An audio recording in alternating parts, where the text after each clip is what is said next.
palang si Vitali, yung Russian na nanghaharas ng mga Pilipino dun sa Boracay at BGC. Matagal na pala tong maraming kagagahang ginagawa sa iba't ibang bansa. YouTube prankster pala talaga to. Itong pagkakaaresto sa kanya, hindi lang pala ito yung unang beses na naaresto siya. Dahil nung December 2022 lang, inaresto siya dahil sa tumakbo siya dun sa soccer match ng between Argentina at Netherlands sa World Cup.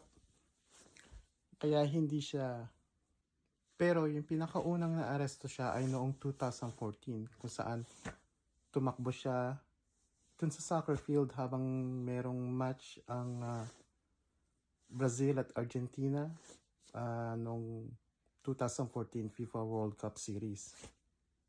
Noong 2016 naman, inaresto siya dahil sa inakyat niya yung Hollywood sign.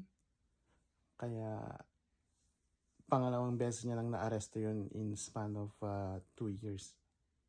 Tapos 15 days later naman, tumakbo siya sa court ng sa basketball court nung NBA Finals sa pagitan ng Cleveland Cavaliers at Golden State Warriors. Naaresto rin siya ron dahil sa yun nga.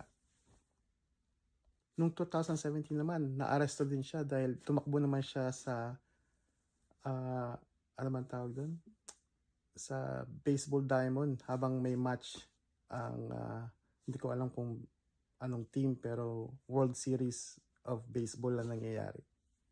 Noong 2020 naman, naaresto siya sa Egypt dahil sa inakyat niya yung pyramid ng Giza. Dito naman, nakulong naman siya sa Egyptian jail for 5 days.